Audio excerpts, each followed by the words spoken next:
Hello বন্ধুরা, আশা করি সবাই ভালো আছো। আমি সুজির উপমা রেসিপি তোমাদের দেখাচ্ছি। সুজিটাকে ভেজে নিয়েছি, বিউলির ডাল, ছোলার ডাল ভিজিয়ে রেখেছিলাম, মটরশুঁটি ভিজিয়ে রেখেছিলাম, কারি পাতা, কাজুটা ভেজে নিয়েছিলাম, আদা কুচি, লঙ্কা কুচি, গাজর আর এখানে পেঁয়াজ কুচি। তেলের উপরে জিরে, সর্ষে, কারি পাতা ফোড়ন দিয়েছি। দিয়ে প্রথমে বিউলির ডালটা দিলাম, তারপরে ছোলার ডালটা দিলাম, দিয়ে পেঁয়াজটাও দিয়ে দিলাম, মটরশুঁটিটাও দিয়ে দিলাম। দেখো এক এক করে সব আমি দিয়ে দিচ্ছি। গাজরটাও দিয়ে দিলাম, সবই ছোট ছোট করে কেটেছি, দেখেছো? গাজর, পেঁয়াজ সব। এবারে সুজিটা দিয়ে দিলাম, দিয়ে কাজুটাও দিয়ে একটু নাড়াচাড়া করে, যেহেতু আমার 1.5 কাপ সুজি ছিল, আমি 2-3 কাপ জল দিচ্ছি। ভাল লাগলে তোমরা আমাকে কমেন্টে জানিও আর লাইক করো।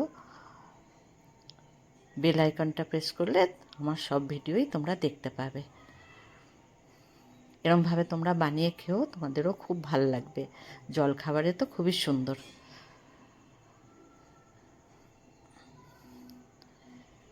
এবারে আমি একটু ঘি দিয়ে দিচ্ছি 1 চামচ। নতুন যারা বন্ধু তারা অবশ্যই আমার চ্যানেলটাকে সাবস্ক্রাইব করে নেবে। আমি এবারে নুন দিলাম, স্বাদ অনুযায়ী নুনটা দিয়ে দিলাম। একটু ঝুরঝুরে হবে, ঢেকে দেবে।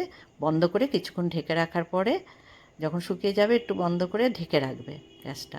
দেখো কীরকম লাগলো তোমাদের আমার এই ভিডিওটা। সবাই ভালো থেকো।